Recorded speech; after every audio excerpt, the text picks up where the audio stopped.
Olá, vamos iniciar o 10º TD do nosso curso de Super Revisão de Química Enem. E essa primeira questão é uma questão que vai tratar sobre unidades de concentração das soluções. Vamos à leitura do enunciado. Considere um frasco de 1000 ml, completamente cheio, contendo uma solução aquosa 0,5 mol por litro de sulfato de cobre 2, que é o CuSO4.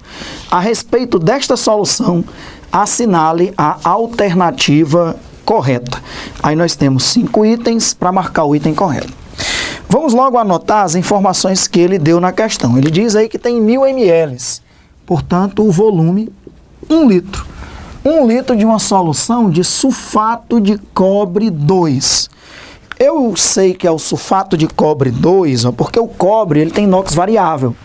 Existe o cobre mais 1 e existe o cobre mais 2. O sulfato é SO4 2-, então o cobre aí é o cobre 2+. Então existe o cobre 1+ e o cobre 2+. Aí é o sulfato de cobre 2.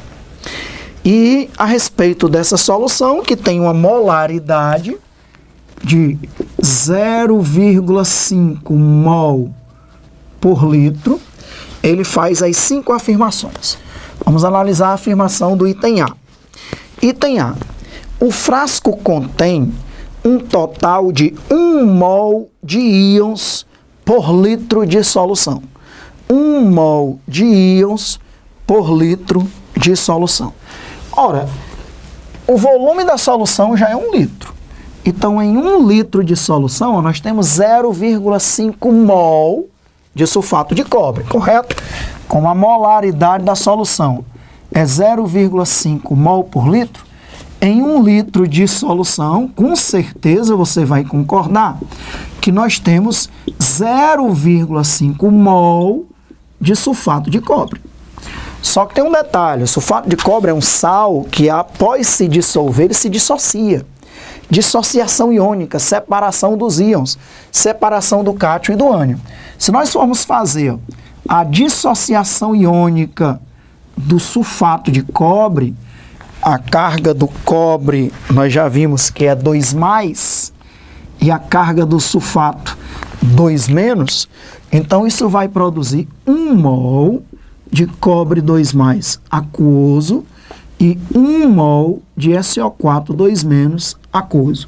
Veja que a proporção entre o sal e os seus íons, no caso aí, é de 1:1. Ou seja, 1 mol do sal produz 1 mol de cobre 2+ e 1 mol de SO4 2-. Só que nós temos 0,5 mol do sal. Se esse 0,5 mol sofrer dissociação, como a proporção é de 1:1, vai produzir também 0,5 mol de cobre 2+ e 0,5 mol de sulfato, porque eu repito, a proporção entre o sal e o sulfato é de 1:1. É lógico que se tivesse produzido aqui 2 mols de sulfato, a proporção seria de 1:2, eu iria multiplicar 0,5 por 2 e dar 1 mol de sulfato. Mas a proporção é de 1:1, o número de mol dos íons é o mesmo número de mol do sal. Ele falou nesse item o total de íons, a molaridade total de íons. Ou seja, molaridade total não, o número de mol total dos íons. Então, quanto é o número de mol total dos íons? O número de mol total dos íons é 0,5 mol de cobre 2+, 0,5 mol de sulfato, que dá 1 mol de íons no total. 1 mol de íons está presente em 1 litro de solução. É exatamente isso que ele diz no item A. O item A diz, o frasco contém um total de 1 mol de íons por litro de solução. Correto. Para cada litro de solução, nós temos 1 mol de íons no total. Ok? Beleza. Item A já é o item verdadeiro, já encontramos o item correto, mas a questão para nós não termina. Como nós já sabemos aqui, o objetivo do curso é revisar conteúdos através das questões. E aí, através dos itens que se seguem, nós vamos ainda revisar diversos conteúdos de soluções, diluição de soluções e concentração de soluções. Então, vamos ver por que os demais itens são falsos. Item B. A cada 1 litro de solução, encontramos meio grama de sulfato de cobre. Ora, nós já sabemos que em 1 litro de solução tem meio mol de sulfato de cobre. Então, em meio mol de sulfato de cobre, será que tem meio grama de sulfato de cobre? Para isso, a gente precisa encontrar a massa molar do sulfato de cobre. Quanto é a massa molar do sulfato de cobre? Lembrando que quando não estão presentes nas questões as massas atômicas que você precisa, é porque essa prova ou essa questão tinha uma tabela periódica ou então as massas atômicas e massas molares que você fosse precisar lá no começo da prova ou no final. Então vamos lá. A massa molar do cobre, ou a massa atômica dele, é 63,5. O enxofre é 32. E o oxigênio é 16. 4 vezes 16, 64. Então, a massa molar, somando aí 63,5, mais 32, mais 64, vai dar 159,5 gramas por mol. Essa é a massa molar do sulfato de cobre. O que é que significa isso, pessoal? Que 1 mol desse sal corresponde a uma massa de 159,5 gramas. Nós temos quantos mols do sal? Meio mol do sal. Então, com certeza, meio mol vai corresponder a metade dessa massa. Então, você vai fechar aí com essa regrinha de 3. 1 mol de sulfato de cobre corresponde a 159,5 gramas. Meio mol de sulfato de cobre vai corresponder a que massa? X. Ou seja, 0,5 vezes 159,5. Já vou colocar a massa, que vai ser a metade de 159,5. Dá 79,75 gramas de sulfato de cobre. Portanto, o item B está falso. Não tem meio grama de sulfato de cobre, tem 79,75 gramas de sulfato de cobre em 1 litro dessa solução, ok? Item B, falso. Item C. O sulfato de cobre é um ácido de arrênios. Falso. Sulfato de cobre não é um ácido de arrênios. Lembra do conceito ácido-base de arrênios? O que é um ácido segundo arrênios? É uma substância que em solução aquosa sofre ionização, liberando como cátions exclusivamente prótons H+, ou H3O+, ou íons H3O+. Ou seja, o HCl é um ácido de arrênios. E quando você coloca HCl em água, ele vai sofrer ionização, produzindo o quê? H+, que na verdade é H3O+, né? Porque o ácido vai doar um H+ para a água, produzindo H3O+ e Cl-. Então, isso é um ácido de arrênios, é uma substância que em solução aquosa sofre ionização, produzindo íons H+, se eu simplificar, que aí o HCl eu posso simplificar e dizer que ele vai se ionizar produzindo H+ e Cl-. Uma maneira mais completa de mostrar a ionização do HCl é fazê-lo produzir H3O+ e Cl-. Então, isso é um ácido segundo o conceito de arrênios. E uma base de arrênios? O conceito ácido-base de arrênios é o conceito mais limitado dos 3 principais conceitos ácido-base, né? O que é um ácido de arrênios? É uma substância que em solução aquosa sofre ionização, liberando como cátions exclusivamente H+, ou H3O+, que é um ácido de Bronsted, que é um conceito mais abrangente do que o de arrênios. É uma substância que doa prótons H+. Doa prótons H+. Veja que o conceito de Bronsted é mais abrangente que o de arrênios. Primeiro que o conceito de arrênios tem que ser em solução aquosa. Ok? Já o conceito de Bronsted não fala em relação ao solvente. Para ser um ácido, basta doar prótons H+. E o conceito mais abrangente dos 3 é o conceito de Lewis. O que é um ácido de Lewis? É um composto capaz de receber um par de elétrons. Enquanto o ácido de Bronsted, ele doa próton H+, um ácido de Lewis, ele recebe um par de elétrons através de uma ligação covalente coordenada, também chamada de dativa. Vamos agora para os conceitos de bases de Arrhenius, Bronsted-Lowry e Lewis. O que é uma base de Arrhenius? Base de Arrhenius é uma substância que em solução aquosa sofre dissociação iônica, liberando como ânion exclusivamente o ânion hidróxido, que é o OH-. Então, é um conceito também limitado, porque tem que ser em solução aquosa e tem que liberar obrigatoriamente como ânion OH-, exclusivamente como ânion o OH-. Então, está claro aí que o sulfato de cobre nem é um ácido de Arrhenius, nem muito menos uma base de Arrhenius, é um sal. É o sulfato de cobre 2. Pois vamos lembrar agora o que é uma base de Bronsted. Vamos lá. Ácido de Bronsted, doa H+. Base de Bronsted, recebe H+. Base de Bronsted, recebe H+. É um conceito mais amplo, porque uma base de Bronsted, ela não tem que ter hidroxila, basta ela poder receber H+. Como uma amina lá da química orgânica, tem nitrogênio. Nitrogênio tem um parzinho de elétrons e ele pode receber um próton-H+, nesse parzinho de elétrons. Então, uma amina lá da química orgânica é uma base de Bronsted, ok? A amônia, NH3, é uma base de Bronsted, porque tem um par de elétrons livres no oxigênio. E o que é uma base de Lewis, que é o conceito mais abrangente de todos? Uma base de Lewis é um composto capaz de doar um par de elétrons, através de uma ligação covalente coordenada. Aí, de novo, uma amina tem um par de elétrons livres no nitrogênio. Então, ele pode doar esse par de elétrons. Então, é uma base de Lewis. Uma amina tanto é uma base de Bronsted, porque pode receber H+, como porque ela tem um par de elétrons, como é uma base de Lewis. Ela pode doar um par de elétrons através de uma ligação covalente coordenada e fazer uma ligação covalente coordenada com esse par de elétrons livres que estão sobre o nitrogênio de uma amina da amônia. Então veja que item muito bom, porque a gente acabou de revisar aí os conceitos ácido-base de Arrhenius, Bronsted-Lowry e Lewis, ok? Beleza, então o item C com certeza é falso. Sulfato de cobre não é um ácido de Arrhenius. Item D. Diz assim o item D.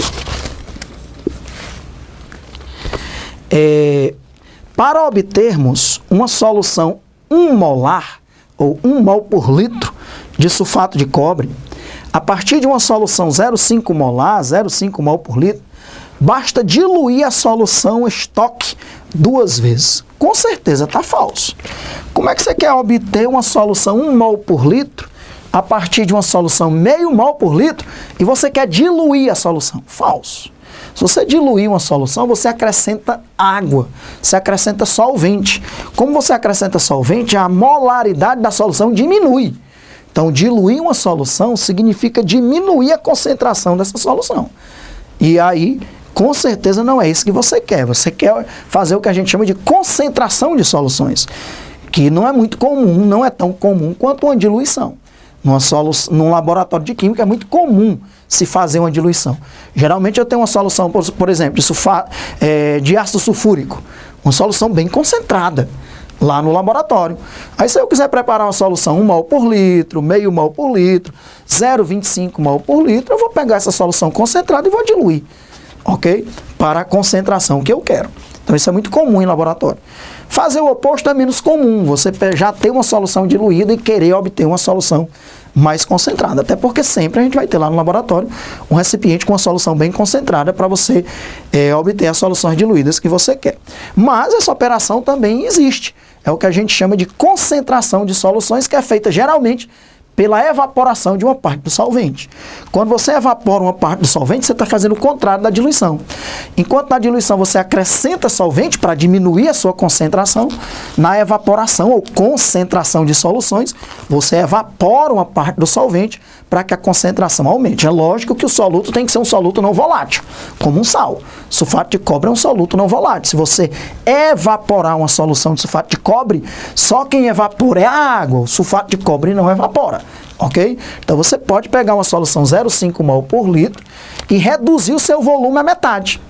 Se você reduzir o seu volume à metade, evaporando metade do volume, ou seja, evaporando uma parte da água que está ali, você dobrará a concentração. Então o item D é falso, ficaria verdadeiro se fosse assim. Para obtermos uma solução 1 mol por litro de sulfato de cobre, a partir de uma solução 0,5 molar de sulfato de cobre, basta diluir? Não. Basta evaporar uma parte do solvente até reduzir o volume da solução à metade. Porque se você reduzir o volume da solução à metade, o número de mol permanece o mesmo, vai continuar 0,5 mol de sulfato de cobre, só que 0,5 mol em 0,5 litro de solução. 0,5 mol em 0,5 litro de solução fica 1 mol por litro. E aí você obteria a molaridade que você quer. Então não é diluir, é evaporar uma parte do solvente, que a gente chama de concentração de soluções. Tanto numa diluição quanto numa evaporação de parte do solvente, a quantidade de soluto não muda. Você só está mexendo com a quantidade de solvente, ok? Então o item D, com certeza, falso. E o item E? O item E diz assim, ó, uma vez que a concentração molar, molaridade, dessa solução de sulfato de cobre 2 é 0,5 mol por litro, a sua concentração comum é 7,97 gramas por litro. E aí, será que a concentração comum dessa solução é 7,97 mol por litro? Vamos ver.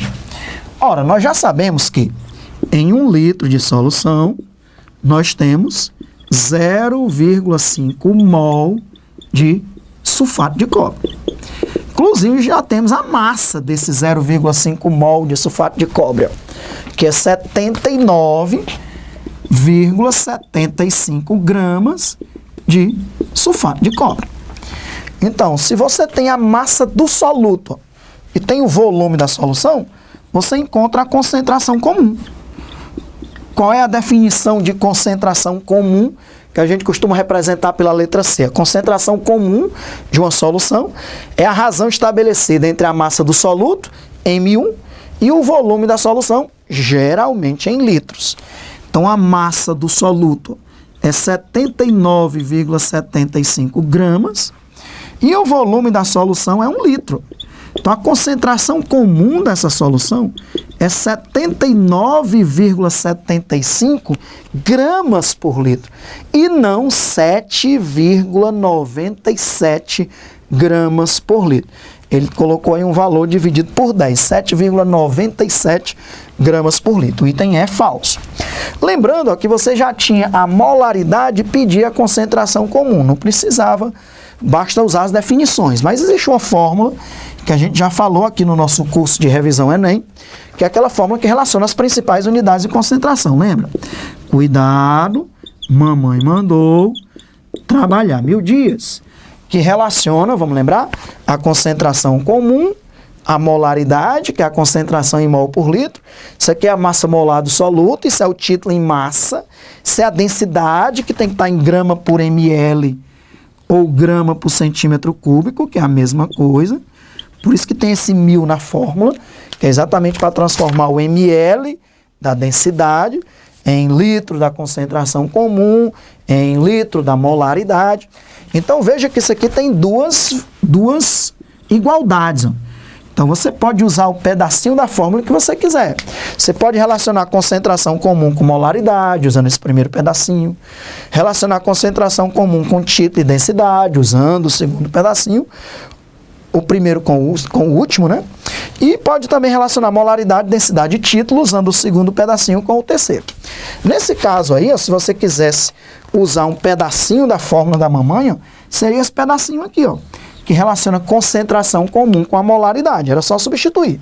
A concentração comum é o que eu quero. A molaridade ele deu, é 0,5.